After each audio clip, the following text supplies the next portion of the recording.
ଆୟତ୍ତ ହେଉନି ଲକ୍ଷ୍ମୀ ମାର୍କେଟର ନିଆଁ। 12 ଘଣ୍ଟା ପରେ ବି ଆୟତ୍ତକୁ ଆସୁନି ନିଆଁର ପ୍ରକୋପ। ସେପଟେ ସ୍ଥିତି ତଦାରଖ କଲେ ପୁରୀ ଏସ୍ପି। 12 ଘଣ୍ଟା ପରେ ବି ଲିଭୁନି ନିଆଁ। ଯୁଆଡ଼େ ଚାହିଁଲେ ସିଆଡ଼େ ଖାଲି ଧୂଆଁମୟ ପରିବେଶ। ଗତକାଲି ରାତିରୁ ଜଳୁଛି ପୁରୀ ମରିଚିକୋଟ ଲକ୍ଷ୍ମୀ ମାର୍କେଟ କମ୍ପ୍ଲେକ୍ସ। ଏପର୍ଯ୍ୟନ୍ତ ନିଆଁକୁ ଆୟତ୍ତ କରାଯାଇ ପାରିନାହିଁ। ବରଂ ନିଆଁ ପ୍ରଥମ ମହଲରୁ ଦ୍ୱିତୀୟ ମହଲକୁ ବ୍ୟାପିବାରେ ଲାଗିଛି। ନିଆଁ ସାଙ୍ଗକୁ ପ୍ରବଳ ଧୂଆଁ ଚାରିପାଖେ ଛାଇଯାଇଛି। ଅଗ୍ନିଶମ ବାହିନୀ ପକ୍ଷରୁ ନିଆଁକୁ ଆୟତ୍ତ ରଖିବାକୁ ଜୋରଦାର ଉଦ୍ୟମ କରାଯାଉଛି। ଆଜିଠୁ ମାଟ୍ରିକ ପରୀକ୍ଷା ଘଣ୍ଟାଏ ପୂର୍ବ ପହଞ୍ଚିବ ପ୍ରଶ୍ନପତ୍ର। ଆଜିଠୁ ପରୀକ୍ଷା ଆରମ୍ଭ ହୋଇ ମାର୍ଚ୍ଚ 17 ତାରିଖ ପର୍ଯ୍ୟନ୍ତ ପରୀକ୍ଷା ଚାଲିବ। ଚଳିତ ବର୍ଷ ପରୀକ୍ଷା ଦେଉଛନ୍ତି 5,41,247 ଜଣ। 3,218 ପରୀକ୍ଷା କେନ୍ଦ୍ରରେ ହେବ ପରୀକ୍ଷା। 316ଟି ନୋଡାଲ ସେଣ୍ଟର ରହିଥିବା ବେଳେ 22ଟି ପୁଲିସ ଷ୍ଟେସନ ରହିଛି। ମାଓ ଅଧ୍ୟୁଷିତ ଅଞ୍ଚଳରେ 22ଟି ଥାନାରେ ନୋଡାଲ ସେଣ୍ଟର କରାଯାଇଛି। କନ୍ଧମାଳରେ 7ଟି, କୋରାପୁଟରେ 5ଟି ଓ ମାଲକାନଗିରିରେ 10ଟି ଥାନାରେ ନୋଡାଲ ସେଣ୍ଟର କରାଯାଇଛି। ତେବେ ସ୍କୁଲର 10 କିମି ଭିତରେ ସବୁ ସେଣ୍ଟର କରାଯାଇଛି ବୋଲି ବୋର୍ଡ ପକ୍ଷରୁ ଦେବାକୁ କହି ଯୁବତୀଙ୍କୁ ଦୁଷ୍କର୍ମ, ଯୁବକଙ୍କୁ ଅଟକ ରଖି ପୋଲିସ ପଚରାଉଚରା। ରାଜଧାନୀରେ ଯୁବତୀଙ୍କୁ ଦୁଷ୍କର୍ମ ଅଭିଯୋଗ। ହୋଲି ରାତିରେ ଲିଫ୍ଟ ଦେବାକୁ କହି ଯୁବତୀଙ୍କୁ ଦୁଷ୍କର୍ମ। ନିଛାଟିଆ ସ୍ଥାନକୁ ନେଇ ଦୁଷ୍କର୍ମ କରାଯାଇଥିବା ଅଭିଯୋଗ। ଯୁବତୀ ଜଣକ ହୋଟେଲ ମ୍ୟାନେଜମେଣ୍ଟ ଛାତ୍ରୀ। ରେଷ୍ଟୁରାଣ୍ଟରୁ କାମ ସାରି ଫେରୁଥିବା ବେଳେ ଦୁଷ୍କର୍ମର ଶିକାର।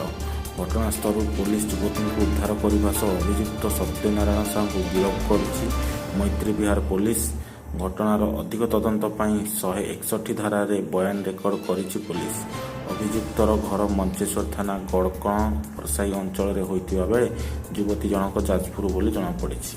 ନବବଧୂଙ୍କୁ ତଣ୍ଟି ଚିପି ହତ୍ୟା ଅଭିଯୋଗ। ମଞ୍ଚେଶ୍ୱର ଥାନାରେ ଅଭିଯୋଗ କଲେ ମୃତକଙ୍କ ପରିବାର।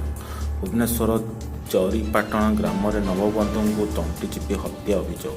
ଶ୍ୱଶୁର ଘର ଲୋକେ ମିଶି ହତ୍ୟା କରିଥିବା ଅଭିଯୋଗ ଆଣିଛନ୍ତି ମୃତକଙ୍କ ପରିବାର। ମୃତକ ହେଉଛନ୍ତି ଜଗତସିଂହପୁର ଜିଲ୍ଲା ଡିହାସାହି ଲକ୍ଷ୍ମୀପ୍ରିୟା ମହାନ୍ତି। ସେ ଜଲିପାଟଣାର ପ୍ରଭାତ ପରିଡ଼ାଙ୍କୁ ଗତ 26 ତାରିଖ ତଳେ ବିବାହ କରିଥିଲେ। ଗତକାଲି ରାତିରେ କୌଣସି ଏକ କାରଣକୁ ନେଇ ଏହି କାଣ୍ଡ ଘଟିଛି ତାହା ଜଣାପଡ଼ିନଥିବା ବେଳେ ମଞ୍ଚେଶ୍ୱର ଥାନା ପୁଲିସ ଦ୍ୱାରସ୍ଥ ହୋଇଛନ୍ତି ପରିବାର। ୟୁଟ୍ୟୁବର ନୂଆ ସିଇଓ ହେଲେ ଭାରତୀୟ ବଂଶୋଦ୍ଭବ ନୀଲ ମୋହନ। ୟୁଟ୍ୟୁବର ସିଇଓ ସୁଶାନ୍ତ ନିଜ ପଦରୁ ଇସ୍ତଫା ଦେବା ପରେ ଚିଫ୍ ପ୍ରଡକ୍ଟ ଅଫିସର ଥିବା ନୀଲ ମୋହନ ପରବର୍ତ୍ତୀ ସିଇଓ ହେବେ। ପ୍ରାୟ 9 ବର୍ଷ ଦାୟିତ୍ୱ ସମ୍ଭାଳିବା ପରେ ସୁଶାନ୍ତ ଦେଇଛନ୍ତି ଇସ୍ତଫା। 1996ରେ ନୀଲ ମୋହନ ଆସେଣ୍ଟରେ ଆରମ୍ଭ କରିଥିଲେ କ୍ୟାରିୟର। 2015ରୁ ସେ ୟୁଟ୍ୟୁବର ଚିଫ୍ ପ୍ରଡକ୍ଟ ଅଫିସର ଭାବେ ଦାୟିତ୍ୱ ତୁଲାଉଥିଲେ। ତୋର ଗୋଳା ନେଲା 3 ଜୀବନ। ବିହାର ଗୟାରୁ ଆସିଲା ଦୁଃଖଦ ଖବର। ବିହାର ଗୟାର ବଡ଼ ଦୁର୍ଘଟଣାର ଖବର ସାମ୍ନାକୁ ଆସିଛି। ତୋପର ଗୋଳା ପଡ଼ିବା ଯୋଗୁଁ ସେଠାରେ ବିସ୍ଫୋରଣରେ ଘର ଉଡ଼ି ଯାଇଛି। ଏଥିରେ 2 ସ୍ୱାମୀ ସ୍ତ୍ରୀ ସମେତ 3 ଜଣଙ୍କର ମୃତ୍ୟୁ ହୋଇଛି। ସେହିଭଳି ଆଉ 3 ଜଣ ବର୍ତ୍ତମାନ ଗୁରୁତର ଅବସ୍ଥାରେ ଅଛନ୍ତି। ସମସ୍ତଙ୍କୁ ମଗଧ ମେଡିକାଲ କଲେଜ ହସ୍ପିଟାଲରେ ଭର୍ତ୍ତି କରାଯାଇଛି। ସେନାର ଗୁଳି ଚାଳନା ପ୍ରଶିକ୍ଷଣ ବେଳେ ଏହି ଘଟଣା ଘଟିଛି। ଦିଲ୍ଲୀ କ୍ୟାବିନେଟରେ ମନ୍ତ୍ରୀ ଭାବେ ଶପଥ ନେଲେ ସୌରଭ ଭରଦ୍ୱାଜ ଓ ଆତିଶ। ଜାଣନ୍ତୁ କାହାକୁ ମିଳିଲା କେଉଁ ବିଭାଗ।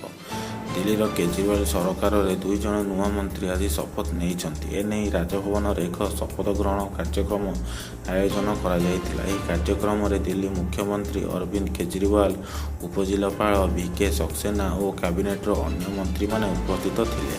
ଉପଜିଲ୍ଲାପାଳ ଭିକେ ସକ୍ସେନା ଏହି 2 ମନ୍ତ୍ରୀଙ୍କୁ ପଦ ଓ ଗୋପନୀୟତାର ଶପଥ ପାଠ କରାଇଛନ୍ତି। ଦିଲ୍ଲୀ କ୍ୟାବିନେଟରେ ଅତିଶୀଙ୍କୁ ଶିକ୍ଷାମନ୍ତ୍ରୀ ଭାବେ ଶପଥ ଦିଆଯାଇଥିବା ବେଳେ ଅତିରିକ୍ତ ଭାବେ ତାଙ୍କୁ ଶକ୍ତି ଓ ପର୍ଯ୍ୟଟନ ବିଭାଗ ବି ମିଳିଛି। ସେହିଭଳି ସୌରଭ ଭରଦ୍ୱାଜଙ୍କୁ ଦିଲ୍ଲୀର ସ୍ୱାସ୍ଥ୍ୟ ମନ୍ତ୍ରୀ ଭାବେ ଶପଥ ଦିଆଯାଇଥିବା ବେଳେ ଅତିରିକ୍ତ ଭାବେ ସହର ବିକାଶ, ଜଳ ଓ ଉଦ୍ୟୋଗ ବିଭାଗ ମିଳିଛି। ସୂଚନା ଥାଉ କି ସୌରଭ ଭରଦ୍ୱାଜ କେଜରିୱାଲଙ୍କ ପ୍ରଥମ 49 ଦିନିଆ ସରକାରରେ ପରିବହନ ମନ୍ତ୍ରୀ ଭାବେ କାର୍ଯ୍ୟ ତୁଲାଇଥିଲେ। ସେପଟେ ଆତିଶ ଶିକ୍ଷାମନ୍ତ୍ରୀ ବିଭାଗର ପୂର୍ବତନ ମନ୍ତ୍ରୀ ମନୀଷ ସିସୋଦିଆଙ୍କ ପରାମର୍ଶଦାତା ଭାବେ କାର୍ଯ୍ୟ କରୁଥିଲେ। ତା ଉପରେ ଏକାକୀ ଛାତ୍ରୀଙ୍କୁ ଦେଖି ଅସଦାଚରଣ। ଟ୍ୟୁସନ ସାରି ଫେରୁଥିବା ବେଳେ ଜଣେ ଯୁବତୀଙ୍କୁ ଅସଦାଚରଣ କଲେ ଏସ୍ୟୁଭି କାରରେ ଆସିଥିବା ଯୁବକ।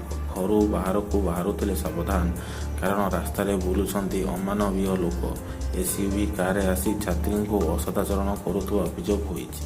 ମହିଳା ତଥା ପାଠ ପଢ଼ୁଥିବା ସ୍କୁଲ ଛାତ୍ରୀଙ୍କୁ ବି ଛାଡ଼ୁନାହାନ୍ତି ଏମାନେ।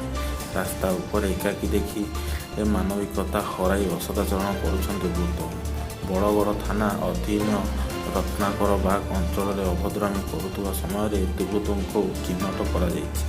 ଯୁବତୀଙ୍କ ବରଗଡ଼ ଥାନାରେ ଏନେଇ ମାମଲା ରୁଜୁ ହୋଇଛି। ଟ୍ୟୁସନରୁ ଫେରିବା ସମୟରେ ଏହି ଘଟଣା ସାମ୍ନାକୁ ଆସିଛି। ପୂରା ଘଟଣା ସିସିଟିଭିରେ କଏଦ ହୋଇଛି। ଦୁର୍ବୃତ୍ତମାନେ ଏସ୍ୟୁଭି କାରରେ ଆସି ଜଣେ ଛାତ୍ରୀଙ୍କୁ ଅସଦାଚରଣ କରୁଥିବା ବେଳେ ଫୁଟେଜକୁ ପୋଲିସ ଜବତ କରିଛି। ଅଭିଯୁକ୍ତଙ୍କୁ ଗିରଫ କରିଛି ପୋଲିସ।